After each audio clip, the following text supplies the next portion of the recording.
आदाब, मैं हूँ आतिर खान। आपको सुनकर ताज्जुब होगा कि एक ज़माना था जब सर सैयद अहमद ख़ान जो कि फाउंडर थे अलीगढ़ मुस्लिम यूनिवर्सिटी के, वो अपने दोस्तों के साथ बैठे हुए थे और एक डिस्कशन चल रहा था। डिस्कशन ये था कि क्या आम खाना इस्लामिक है या नहीं। और उस डिस्कशन से इंस्पायर होकर सर सैयद अहमद ख़ान ने एक पेपर लिखा बकायदा, जिसमें उन्होंने लिखा कि कौन कौन सी चीज़ें इस्लामिक हैं और कौन सी नॉन इस्लामिक दायरे में आती हैं। ये एग्ज़ाम्पल जो है, बाद में एक स्कॉलर थी, उनका नाम था रहमानी बेगम। उन्होंने एक अपनी डॉक्टरल थीसिस जो है जमा की यूनिवर्सिटी ऑफ लंदन में 1959 में, और उसमें उन्होंने इस चीज़ का ज़िक्र किया। इस एग्ज़ाम्पल का देने की वजह यह है कि हम जो हिंदुस्तान की मुस्लिम कम्युनिटी है वो इस तरह के सवालों में ही उलझी रही है और दुनिया काफ़ी आगे निकल चुकी। और अब भी हम देखें तो वक्त के साथ नहीं चल पा रहे हैं। आज के हमारे इस डिस्कशन का मौजू है कि क्या जो हमारे जुमे की नमाज में खुतबे होते हैं वो एक ज़रिया बन सकते हैं सोसाइटी में रिफॉर्म्स लाने के लिए, और इसी बारे में हम चर्चा करेंगे। हमारे साथ गेस्ट मौजूद हैं, पूरा पैनल है। आपको मैं उनसे इंट्रोड्यूस कराता हूँ। हमारे साथ अब्दुल मोइद अज़हरी साहब हैं जो कि अल अज़हर यूनिवर्सिटी से पढ़े हुए हैं।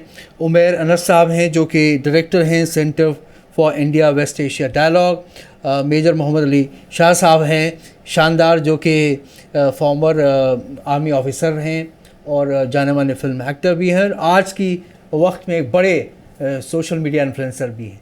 तो आइए सीधे डिस्कशन शुरू करते हैं। अब्दुल मोइद अज़हरी साहब, आपसे जानना चाहेंगे कि अगर हम खुतबे को समझना चाहें तो उसकी क्या सिग्निफिकेंस क्या है, इसके बारे में आप हमें बताएं। खुतबा जब कहा जाता है तो आमतौर से खुतबे जुमा होता है, यानी कि जुमा के रोज़ नमाज से पहले जो खुतबा दिया जाता है उसे हम खुतबा कहते हैं।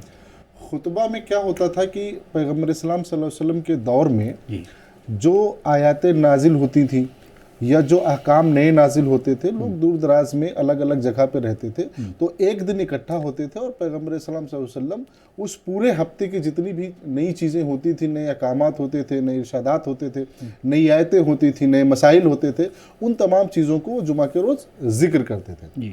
इसमें जो अहम बात है वो ये है कि उन खुतबों में हर वो चीज़ें डिस्कस होती थी जो चीज़ें उस वक्त समाज के लिए, कम्युनिटी के लिए ज़रूरी होती थी जी। उनके माली मसाइल क्या है, उनके समाजी मसाइल क्या है, उनके सियासी मसाइल क्या है, फ़िक़्ह का कोई मसला है, लॉ का कोई मसला है, हर तरह के मसाइल जो है वहाँ पे वो डिस्कस होते थे।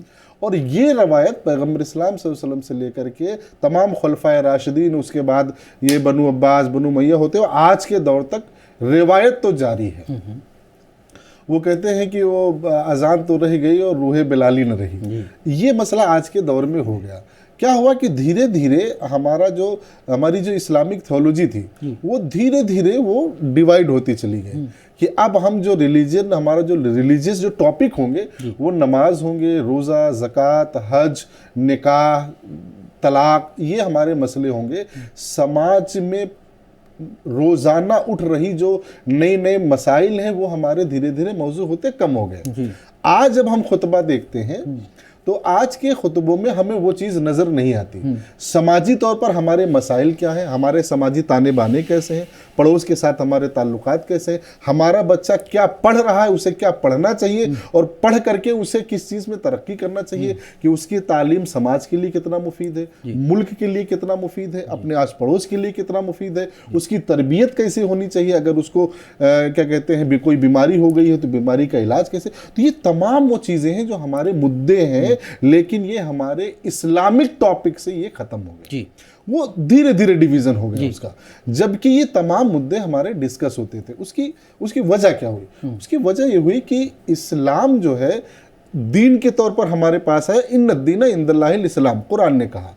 लेकिन धीरे धीरे वो पार्ट में बदलता चला गया कि लोगों ने कहा कि अब मेडिकल ये संभालेंगे, बायोलॉजी ये संभालेंगे, एस्ट्रोलॉजी ये संभालेंगे, साइंस ये संभालेंगे, टेक्नोलॉजी ये संभालेंगे, नमाज मैं संभालूंगा। जबकि ये था कि मस्जिद का इमाम वो मस्जिद का दायरा जितना वसी है, 15 घर थे, 20 घर थे, 50 घर थे, मस्जिद का इमाम उन 50 घर के माली मसाइल, सियासी मसाइल, समाजी मसाइल, तिब्बी मसाइल, जितने भी मसाइल थे उनसे बेदार होने, बेदार करने और बेदार करने के बाद उन मसाइल के हल तलाश करने के लिए जिम्मेदार होता था। जी। अगर वो खुद मुआलिज नहीं है, हाँ। डॉक्टर नहीं है, तो किसी डॉक्टर से कंसल्ट करके उनको बताता कि इस तरह की बीमारी आ गई है, आप बचें। समाजी बीमारी आ गई है कि लोग भाई भाई से जो है वो नफरतें करने लगा है, माँ बाप के ताल्लुकात बच्चों से सही नहीं रहे, बेटा बाप से जो है वो दूर होता जा रहा है और समाजी ताने बाने में हिस्सा नहीं ले रहा है। एक इसकी बहुत बड़ी वजह आज हमारे माशरे में हम ये देख सकते हैं कि इस्लाम के मानने वाला एक मुसलमान पुरतशद्दुद वाक़यात में कैसे इन्वॉल्व हो जाता है। इसकी बड़ी वजह यह रही कि हमने उसे समाजी तौर पर उसकी तरबियत हमने नहीं की। हम उसे सिर्फ नमाज सिखाते रहे, उसे ये नहीं बताया कि आपका पड़ोसी अगर जो है भूखा है तो आपका खाना कितना जायज़ है, आपका पड़ोसी हिंदू है, मुस्लिम है, सिख है, ईसाई है, उसके हुकूक आपके पास हैं। तो समाजी ताने बाने की जो तालीमात थी वो हमारे टॉपिक से, हमारे मौजू से ख़त्म हो गई। उसका असर भी हमें दिख रहा है क्योंकि हमने भी धीरे धीरे क्या हुआ, हमने तालीम को मुनक़सिम कर दिया, बांट दिया। तालीम को बांट दिया कि दीनी तालीम और है, दुनियावी तालीम और है। हमारे माशरे में, हमारे समाज में और इस्लाम ने इतना खूबसूरत निज़ाम हमारे लिए बनाया कि इमामत जो है वो सबसे अहम ओहदा है, सबसे बड़ी जिम्मेदारी है। एक इमाम के लिए कहा जाता है कि इमाम अगर हालाते ज़माना से वाकिफ ना हो तो इमामत का हकदार नहीं। लेकिन ये कह लीजिए कि बदकिस्मती हमारे माशरे की और समाज की कि हमारे पास हर सिलेबस है, यहाँ तक कि मुकर्रिर बनने का सिलेबस है, लिखाने का, मुसन्निफ बनने का सिलेबस है, लेकिन हिंदुस्तान में इमाम बनने का सिलेबस हमारे पास मौजूद नहीं है। एक ही सिलेबस पढ़कर आदमी मुकर्रिर भी हो रहा है, खतीब भी हो रहा है, मुदर्रिस भी हो रहा है, मुफ्ती भी हो रहा है, और वही सिलेबस पढ़ के वो इमाम भी हो रहा है, जबकि इमाम की जिम्मेदारियां बहुत बढ़ जाती हैं। अब ज़रूरी ये है कि इमाम की तकर्री को लेकर के, इमाम की महारतों पर नज़र होना बहुत ज़रूरी है कि इमाम अगर माहिर नहीं होगा तो वो माशरे के मसाइल को आपसे वाकिफ़ नहीं करा सकता, ना ही उसके इलाज के लिए वो कोशिश कर सकता है। इमाम का माहिर होना और माहिम इमाम को की तकर्री जो है वो बहुत ज़रूरी है, जो दीन को जानता हो और दीन से उसकी वाबस्तगी हो, मजहब ही से उसकी वाबस्तगी खालिस ना हो। क्योंकि आज के टाइम में हमारा दीन जो है वो मजहब में सिमट गया है।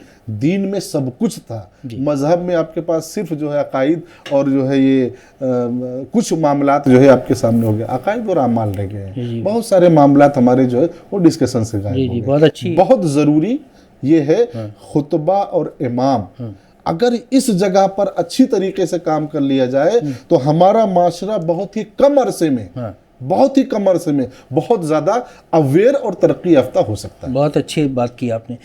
मैं आपको आम का जो एग्जांपल दिया था उस पर वापस ले जाता हूँ। इस पर बहस इस वजह से छिड़ी थी क्योंकि उस ज़माने में अरब में आम नहीं हुआ करते, तो जाहिर बात है सल्लल्लाहु अलैहि वसल्लम या फिर खलीफा हज़रात जो हैं उन्होंने आम नहीं खाया। तो फिर सवाल ये उठा कि क्या हिंदुस्तान के जो मुसलमान हैं वो आम खा सकते हैं, नहीं खा सकते हैं। बहरहाल अब मैं अगले सवाल की तरफ बढ़ता हूँ। उमर अनस साहब, आपसे जानना चाहेंगे कि क्या जो मस्जिदों में खुतबा है ज़रूरी है वो अरबी में ही हो या फिर वो लोकल लैंग्वेजेस में हो सकता है? आप आजकल जो खुतबे होते हैं मस्जिदों में वो किस तरह के होते हैं और क्या वो इस्लाम की सही सीख जो है वो लोगों को देख पाते हैं या नहीं? देखिए, खुतबा अरबी ज़ुबान में हो या उर्दू ज़ुबान में हो या जिस ज़ुबान में हो, उसके बारे में उलमा की अलग अलग राय हैं। मैं इसके बारे में कोई कंफर्म बात नहीं कहूँगा क्योंकि कुछ उलमा ने उस पर इख्तिलाफ़ किया, लेकिन ज़्यादातर उलमा इस बात को मानते हैं कि खुतबे की ज़ुबान वही होना चाहिए जिस ज़ुबान में सामने लोग बैठे हुए हैं। अगर वो मलयालम का है तो मलयालम में खुतबा, और अगर वो कुछ अल्फाज ऐसे होते हैं जो अरबी में अदा किए जाते हैं शुरुआत के, जिसमें हमदो सना होती है, बाकी गुफ्तगू उसमें होती है। तो ये तो इस पे तकरीबन सभी उलमा की तकरीबन मोटे तौर पर राय हो गई है कि लोकल लैंग्वेज में होना चाहिए। अब ये कि किन मौज़ूआत पर गुफ्तगू होना चाहिए, किन मौज़ूआत पर नहीं होना चाहिए, मैं इस सिलसिले में बहुत हसास है ये पोजीशन खुतबे की। एक खुतबे का, एक ख़तीब का या एक मस्जिद का अपने मुआशरे से जो ताल्लुक़ है वो एक लोकल काउंसलर जैसा है, जिसका ज़िम्मेदारी ये है कि वहाँ पर 100 घर 50 घर जो हैं उनके क्या मसाइल हैं, उनको उनकी ख़वातीन को, उनके बच्चों की वो रहनुमाई कर सके, उनको बता सके कि आपको क्या करना चाहिए, क्या नहीं करना चाहिए, कैसे रहना चाहिए, तो रोज़मर्रा की चीज़ें उनको मालूम होती रहें। इस लिहाज से एक उम्मीद ये करते थे हम लोग कि जब हम मस्जिद में जाएं तो हमको वो बातें सुनाई दे जिसकी हम ज़रूरतमंद हैं जी। हमारे यहाँ गुर्बत फैली हुई है पूरे इलाके में और साल गुजर जा रहे हैं, मस्जिद में कभी इस बात पर तकरीर नहीं हो रही है कि हम कैसे बरसरे रोज़गार बने जी, हम वो कौन से काम करें जिससे हम अपनी गुर्बत को दूर कर सकें, या कम से कम इमाम साहब यही बताएं कि इस्लाम ने गरीब रहना मना किया है जी। गुनाह है ये बात की गरीब रहे कोई इंसान। बार बार कहा गया कि लेने वाला हाथ देने वाले से नीचे है। बहुत बतबा कहा गया है कि हर हाल में पैसा कमाना है, जायज़ तरीके से कमाना है, पैसा कमाना है, अपने पैरों पर खड़ा। ये बातें हमारी तकरीरों में नहीं आने की वजह से उसका असर ये हुआ कि मोहल्ले में लोग बेरोज़गार बैठे हैं और उनको कोई ताना देने वाला नहीं। आपको इस बात पर तो नाराज़गी है कि एक बंदा है वो नमाज़ पढ़ने नहीं आया, लेकिन इस बात पर आपको नाराज़गी नहीं हुई कि वो बंदा नमाज़ पढ़ रहा है, इसके बावजूद बेरोज़गार है जी। तालीम का मामला है, ख़वातीन कैसे मुमकिन था कि इस्लाम जैसा अजीम मज़हब आया जिसकी शुरुआत यहाँ से हुई, इक़रा बिस्मि रब्बिकल लज़ी खलक़, पढ़ो अपने रब के नाम से। जो मज़हब पढ़ाई के नाम से शुरू हुआ हो, उसकी मस्जिद हो और वहाँ औरतें जो हैं वो तालीम याफ्ता ना हो, बच्चे तालीम याफ्ता ना हो, ये नामुमकिन था सोचना। और शुरुआत की पीरियड में जब इस्लाम आया तो तालीमी इनकलाब आ गया। लोग, यानी इस्लामी दौर का जो पहला दौर है वो तो ऐसा है कि लोग गए यूनान में और उन्होंने वहाँ बड़े ख़जाने मिले किताबों के, उन्होंने आकर के फ़ौरन तर्जुमे करना शुरू कर दिए। हिंदुस्तान उन्हें भेजा लोगों को, और हिंदुस्तान की मैथ और साइंस यहाँ गई और उसको अरबी में ट्रांसलेट कहा गया कि आप इल्म हासिल करो, चाहे उसके लिए आपको चीन जाना पड़े। यानी इतनी दूर जाने के लिए लोग तैयार थे और गए बाकायदा। जब हम इस बड़ी इस्लामी तस्वुर को देखते हैं और जब मसाजिद का रोल देखते हैं तो हम ये देखते हैं कि सड़कें गंदी हैं, मस्जिदों में तकरीर हो रही है, गंदगी पर तकरीर नहीं, बेरोज़गारी है उस पर तकरीर नहीं, औरतों के मसाइल हैं, यानी बीवी और शौहर के ताल्लुकात ख़राब हैं, लोग अपनी बीवियों को जानवरों की तरह मार रहे हैं, मस्जिदों में उनको डांटने डपटने और उनको समझाने वाला कोई नहीं है। ये बहुत सारे मसाइल हैं जो मस्जिद उसको रिफ्लेक्ट नहीं करती। उससे फिर हमको इस बात का अफसोस हुआ कि काश मसाजिद में वो बातें कही जाती जिसकी हमें ज़रूरत थी। मैं समझता हूँ कि मसाजिद का इसीलिए बहुत ज़्यादा रिलेवेंस हमारे सोसाइटी में कम होता गया कि हम अपनी जो ज़रूरत की चीज़ें वो वहाँ नहीं आ रही हैं। ये मौज़ूआत ऐसे हैं कि जिसके लिए ज़रूरत है, और इसमें ख़तीब का रोल इसलिए बहुत अहम है। ख़तीब की ट्रेनिंग, जैसे मोहित साहब ने कहा कि ख़तीब की उस हैसियत से ट्रेनिंग, उसको सेंसिटाइज़ किया जाए, उसको अवेयर कराया जाए कि तुम्हारे माशरे में क्या क्या चीज़ों की ज़रूरत है। ट्रेनिंग जैसे आपने कहा वो चीज़ आनी चाहिए, और ख़ुतबे को सचमुच में एक ऐसा source of awareness, source of enlightenment बनाया जाए कि जहाँ पर एक ख़तीब हो बल्कि दूर दूर से लोग आएँ कि भाई हम भी ज़रा चार बातें समझ लें। बिल्कुल बिल्कुल, तो सोर्स ऑफ एनलाइटनमेंट होना चाहिए ख़तीब का जो खुतबा होता है या सरमन जिसको अंग्रेज़ी में कहते हैं। मेरे साहब, ऐसा नहीं कि काम नहीं हो रहा है इस फील्ड में। डॉक्टर ज़फ़र महमूद एक स्कॉलर हैं, सिविल सर्वेंट रह चुके हैं, उन्होंने इस पर बहुत काम किया और उन्होंने एक पूरा खाका तैयार किया है जिसमें उन्होंने लिखा है कि ख़तीब की ट्रेनिंग में क्या क्या चीज़ें होनी चाहिए। उसमें मज़हब एक पार्ट है उसका, लेकिन पूरा कंसंट्रेशन उस पर नहीं होना चाहिए, बल्कि उसमें एक खुतबे में गवर्नमेंट पॉलिसीज़ के बारे में भी बताना चाहिए, गवर्नमेंट की क्या स्कीम्स हैं, उससे लोग कैसे उसका फ़ायदा उठा सकते हैं, इन सब बारे में भी जानकारी देनी चाहिए। अपने माशरे, अपने सोशल को एग्जिस्टेंस के बारे में बात करनी चाहिए। आपका क्या ख्याल है कि आप किस तरह का खुतबा सुनना चाहते हैं जब आप मस्जिद जाते हैं? आपका क्या एक जहन में रहता है? देखिए, मैं चॉइस तो अनफॉर्चुनेटली कर सकता कि भाई क्या खुतबा मेरे को सुनना है और क्या मेरी राय है या क्या डिमांड है, मुझे सुनना पड़ेगा जो मौलवी साहब वहाँ पे सुना रहे हैं। लेकिन अगर कभी ऐसा हो कि मैं क्या सुनना चाहूँगा तो फिर जी हाँ, प्रोग्रेस, डेवलपमेंट, रिफॉर्म्स, जैसे कि उमर भाई ने बताया कि बेरोजगारी के बारे में कोई नहीं बात कर रहा, अबाउट एक फौज में क्यों है वहाँ पे शिवलरी, लेडीज के साथ कैसे बिहेव करते हैं, जी कोई नहीं बताता इसमें। आपको डराया जाएगा जी। अब तो खैर चेंज हो रहा है धीरे धीरे, मैं देख रहा हूँ कि बदलाव आ रहा है वैसे जी। लेकिन मेरे को बचपन में याद है कि मौलवी साहब बस चलाते थे माइक पे, और माइक पे चलाने का क्या तो क्या मेरे को समझ में नहीं आया फ्रैंकली अब तक। और तेज आवाज में बोलना, आई डोंट नो, उसका लॉजिक समझ में नहीं आया मेरे को। जी और वो डराया जाया करता था कि भाई अगर ये नहीं करोगे, वो नहीं करोगे तो ये होएगा, वो होएगा, अच्छी बातें नहीं, जी ऐसा मुझे लगा। जी मगर अभी मैंने देखा ऑफ लेट तो खुतबे में हेल्थ, फिटनेस, हाइजीन, क्लीनलीनेस की बातें हो रही थी, वो बहुत अच्छा लगा मेरे को। अच्छा और ये ऐसे ही होने चाहिए। बल्कि मैं मिल के आया उसके बाद आपने इमाम साहब को, मैं कहा भाई इमाम साहब, मेरे को बड़ी खुशी हुई कि आप भी इन मुद्दों पे बात कर रहे हैं, क्योंकि मैं सुने नहीं ऐसे मुद्दे। So it was a very welcoming change. जी जी जी तो जी हाँ, ऐसे मुद्दों पे हर कोई सुनना चाहेगा और फिर जी चाहेगा कि भाई बस सुनते ही रहो और सुनते रहो, उन पे अमल भी करो बाद में। बिल्कुल। तो अगला सवाल आपसे होगा अब्दुल मजीद साहब कि क्या खुतबे जो हैं कि कुछ जो हमारे रिफॉर्म्स हैं सोसाइटी में लाने का, इसका एक ज़रिया बन सकते हैं? क्या आपको लगता है कि इसमें वो पोटेंशियल है? नहीं, बिल्कुल ये खुतबे होते ही इसीलिए थे। जी अच्छा, यहाँ पर एक टेक्निकल इशू पर हमको बात करना चाहिए जी क्योंकि हमने अभी इतने डिस्कशन में ये बात की है कि जो जुमा का खतीब है या इमाम है उसको करंट अफेयर से वाकिफ़ होना चाहिए, वो जो समाजी मसाइल हैं, सियासी मसाइल हैं, माली मसाइल हैं, तिब्बी, जितनी भी इन तमाम से वाकिफ़ होना चाहिए और उस पर कोई गुफ्तगू करनी चाहिए। लेकिन ये टेक्निकली पॉसिबल नहीं है कि एक इमाम वो डॉक्टरी भी जानता हो, एक इमाम वो ज्योग्राफी भी जानता हो, एक इमाम वो बायोलॉजी भी जानता हो, एक इमाम वो साइकोलॉजी भी, ये तमाम चीज़ें जानता हो एक इमाम, ये ज़रूरी नहीं है। बिल्कुल। ये समझने के लिए हमें ये समझना होगा कि नमाज को जमात के साथ, यानी कि आप नमाज जो है घर में पढ़ने के बजाय एक मस्जिद में इकट्ठा होकर पढ़ें, एक मोहल्ले में एक मस्जिद हो और फिर इसके बाद एक इलाके में अलग अलग जो मस्जिदें हो, जुमा के रोज़ तमाम मस्जिद के लोग वो एक जुमा की मस्जिद में, जामे मस्जिद में आकर के इकट्ठा हों। फिर हमें इसके बैकग्राउंड में पस मंज़र में जाना होगा कि जमात के पीछे का मकसद ही यही है कि वहाँ पे हर ज़रूरतमंद और हर स्किल्ड माहिर आदमी इकट्ठा होगा।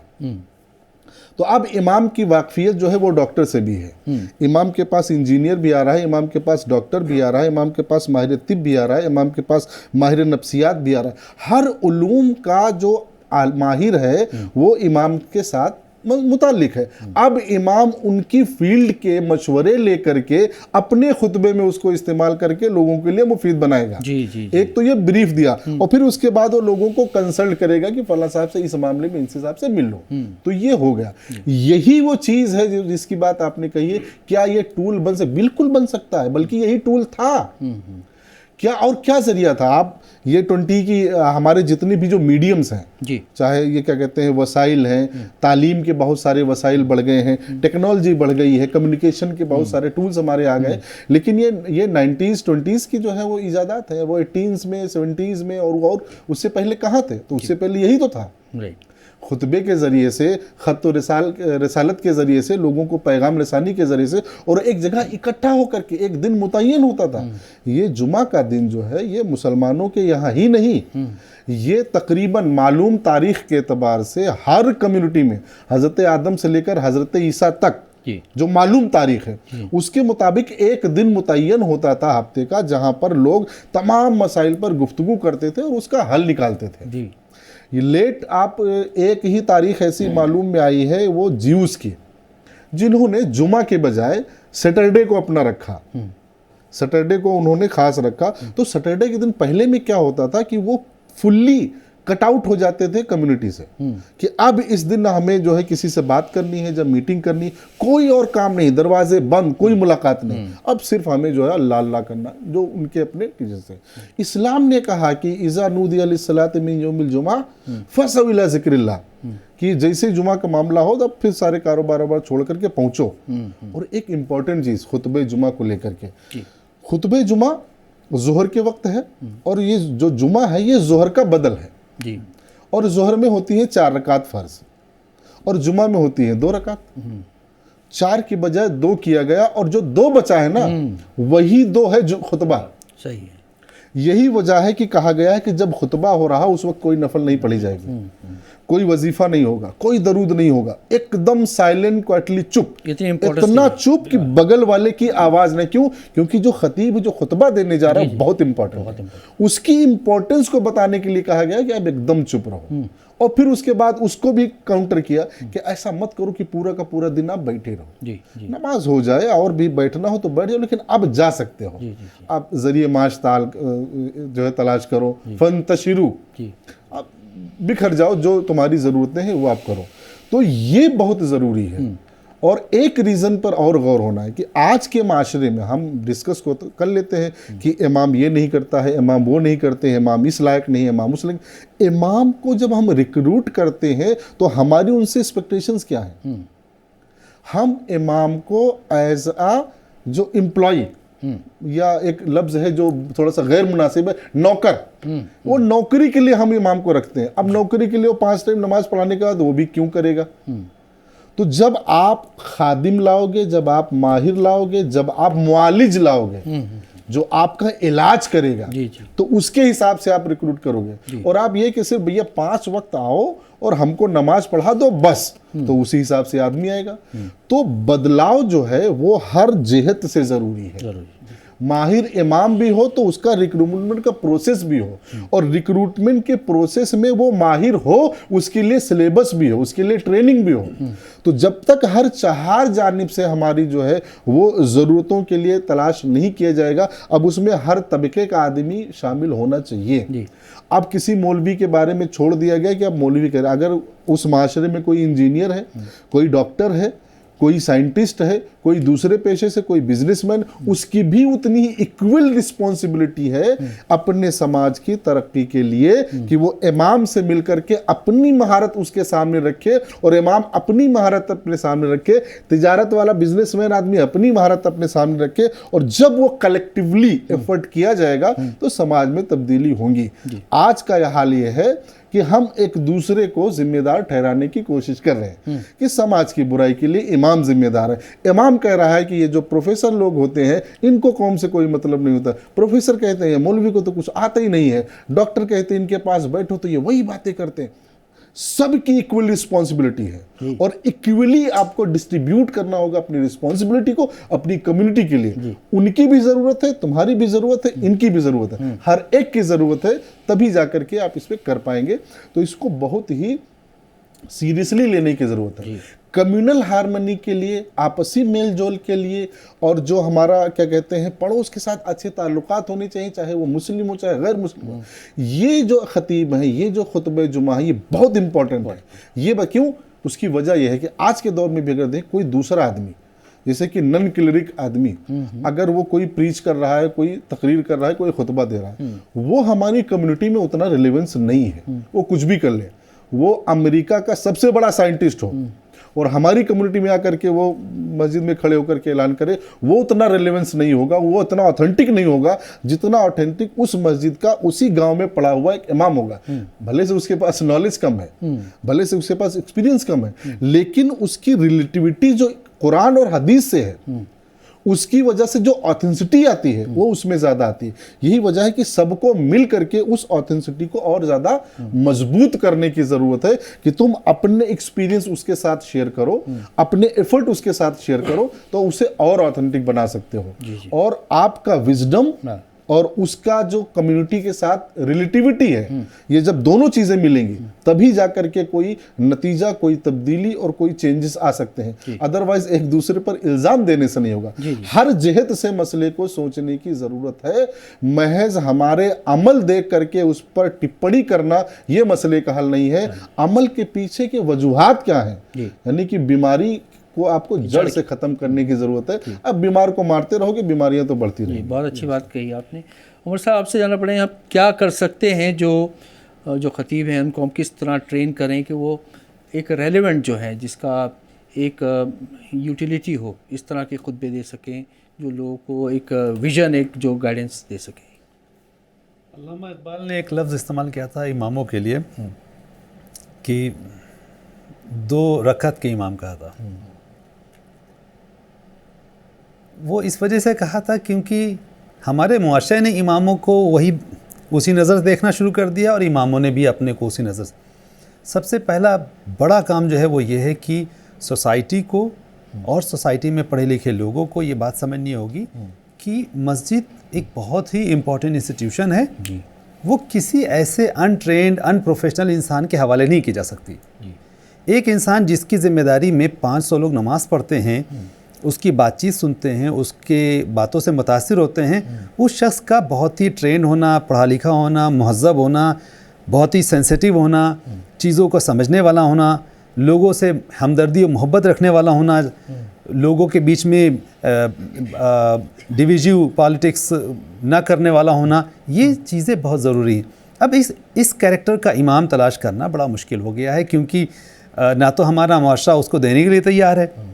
हमारा मुआशरा जो है वो किसी भी ट्यूशन के लिए जाएगा और 3,000 रुपये दे देगा, इमाम साहब को वो 100 ही रुपये देना चाहता है। हमें ये माइंडसेट अपने सोसाइटी में बदलना होगा और इमाम को एक रिस्पेक्टेबल पोजीशन बनाना होगा। और उस रिस्पेक्टेबल पोजीशन बनाने के लिए ज़रूरी है कि इमाम को एक कॉम्पिटिटिव पोजीशन बनाया जाए और उसके लिए अपॉइंटमेंट सभी तबके, सभी जो फ़िरक़े हैं, बरेलवी, जमात इस्लामी, देवबंदी, कोई भी हों, वो आपस में तय करें कि वो अपने इमामों की ये ट्रेनिंग देंगे, ये सर्टिफिकेट देंगे, और इस सर्टिफिकेट को लेकर के जो लोग इमामत करने जाएंगे वो कम से कम इस सैलरी को क्लेम करेंगे। और सारे वक्फ बोर्ड या मस्जिदों के जो ज़िम्मेदारान हैं वो तय करें कि कम से कम इतनी सैलरी ज़रूर देंगे।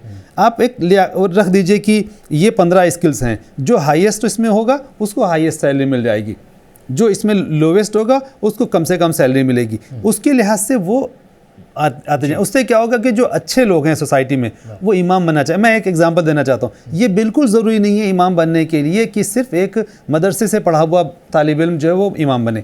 एक इंजीनियर है, उसने अरबी ज़ुबान सीख ली, बहुत सारे इंजीनियर अरबी ज़ुबान जानते हैं, डॉक्टर अरबी ज़ुबान जानते हैं, उन्होंने दीन की बड़ी किताबें पढ़ रखी और उसी मोहल्ले में रहते हैं, वो भी इमाम बन सकते हैं। वो अपने किसी भी मजहबी इदारे से एक सर्टिफिकेट हासिल करें और वो भी इमामत के लिए, अगर ऐसे लोग इमामत करें तो और ज़्यादा वहाँ पर हो सकता है वो पैसे भी ना लें। तो हमें इमामत के काम को रिस्पेक्टेबल बनाना होगा, ट्रेनिंग देनी होगी और उस ट्रेनिंग के साथ उसको सोसाइटी में लाना होगा ताकि वो एक अच्छा रोल प्ले कर सके। मेजर साहब, आपसे पूछना चाहेंगे कि क्या आपको लगता है कि जो खुतबे का प्लेटफॉर्म है उसको कौमी यकजहती और अमन का एक जो मैसेज है, एक संदेश देने के लिए इस्तेमाल करना चाहिए? हाँ बिल्कुल बिल्कुल, क्यों नहीं, बल्कि सारे मज़हब वही तो सिखाते हैं कि हमको एक साथ मिलजुल के रहना चाहिए, प्यार मोहब्बत पे रहना चाहिए, charity, peace, forgiveness, large heartedness, सारे मज़हब वही सिखाते हैं। तो बिल्कुल, और इसमें ये ऐसी बातें होनी चाहिए बल्कि खुतबे में जी। और बल्कि अगर मैं बैठा हूँ और मौलवी साहब अरबी में कुछ बोल रहे हैं, उनको अरबी आती नहीं है और वो अपना अरबी में बात कर रहे हैं और बोल रहे हैं, समझा रहे हैं, किसी को भी अरबी आती नहीं है, तो मतलब मैं I think it's purpose is defeated. तो मैं समझूंगा नहीं कि जैसे कि उमर भाई ने बताया कि अगर मलयालम में है तो उसमें समझाएं, उसी भाषा में समझाएं जहाँ पे लोगों को समझ में आए। इसलिए अक्सर क्या होता है, मेरे एनालिसिस यहीं पे भी होते हैं, चाहे डिफेंस के ऊपर कहीं पे भी हो, मैं आम भाषा में बात करता हूँ ताकि लोग समझ पाएं कम से कम। जैसे आप भाई ने एग्जाम्पल दिया बड़ा अच्छा, तो एक पैरेलल जब ड्रॉ कर लेते हैं तो लोगों को और भी अच्छे से समझ में आता है। तो उसी तरीके से आपने बिल्कुल सही फरमाया। बल्कि आर्मी में तो एक जगह है नासिक में, आर्टिलरी में, जिस रेजिमेंट से मैं आता हूँ, उसी स्क्वायर पे मंदिर, मस्जिद, गुरुद्वारा और चर्च एक ही जगह पे है और कोएग्जिस्ट करती हैं साथ में। क्या बात है। आपको बताता हूँ एक वाकया, जब पार्टीशन हुआ था तब ब्रिटिश इंडियन आर्मी थी। तो ब्रिटिश इंडियन आर्मी में एक लेफ्टिनेंट कर्नल साहब थे, इनका नाम था लेफ्टिनेंट कर्नल फैज़ अहमद फैज़। अच्छा।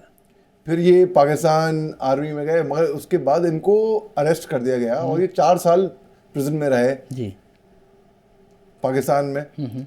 और जिनको दुनिया मशहूर फैज़ अहमद फैज़ साहब के नाम से जानती है, वो लेफ्टिनेंट कर्नल थे ब्रिटिश इंडियन आर्मी में जी।